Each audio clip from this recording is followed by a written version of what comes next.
Heredity and Opportunity. You are not barred from attaining greatness by heredity. No matter who or what your ancestors may have been, or how unlearned or lowly their station, the upward way is open for you. There is no such thing as inheriting a fixed mental position.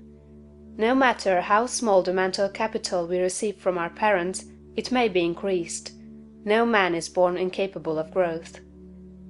Heredity counts for something. We are born with subconscious mental tendencies, as for instance, a tendency to melancholy or cowardice, or to ill temper. But all these subconscious tendencies may be overcome. When the real man awakens and comes forth, he can throw them off very easily.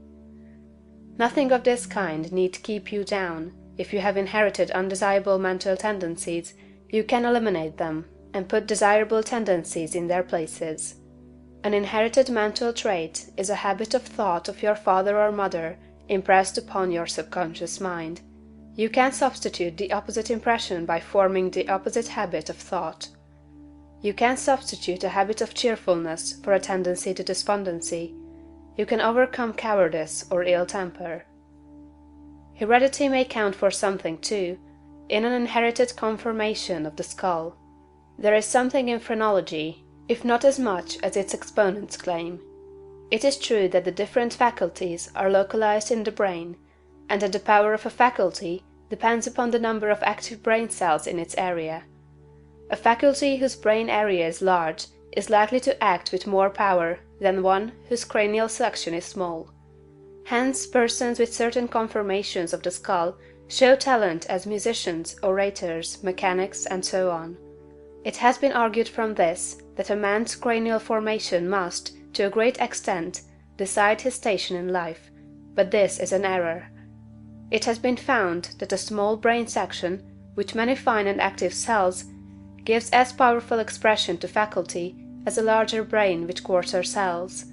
And it has been found that by turning the principle of power into any section of the brain, with the will and purpose to develop a particular talent, the brain cells may be multiplied indefinitely. Any faculty, power, or talent you possess, no matter how small or rudimentary, may be increased. You can multiply the brain cells in this particular area until it acts as powerfully as you wish. It is true that you can act most easily through those faculties that are now most largely developed. You can do, with the least effort, the things which come naturally, but it is also true that if you make the necessary effort you can develop any talent. You can do what you desire to do, and become what you want to be. When you fix upon some ideal, and proceed as hereinafter directed, all the power of your being is turned into the faculties required in the realization of that ideal.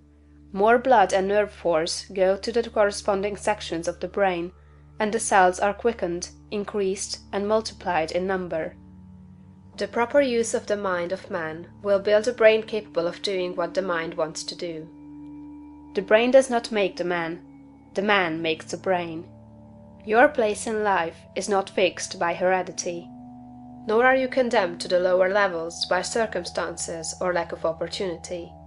The principle of power in man is sufficient for all the requirements of his soul.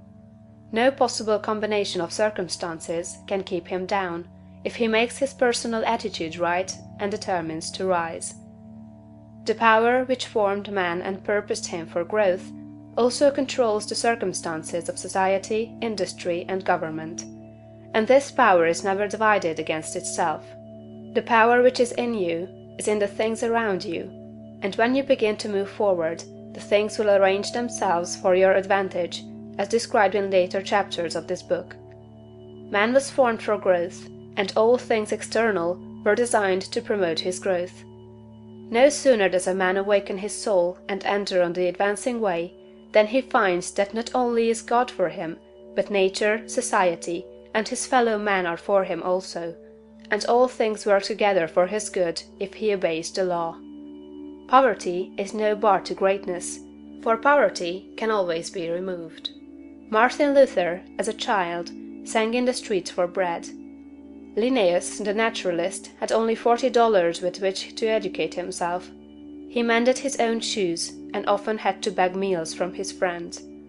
Hugh Miller, apprentice to a stonemason, began to study geology in a quarry.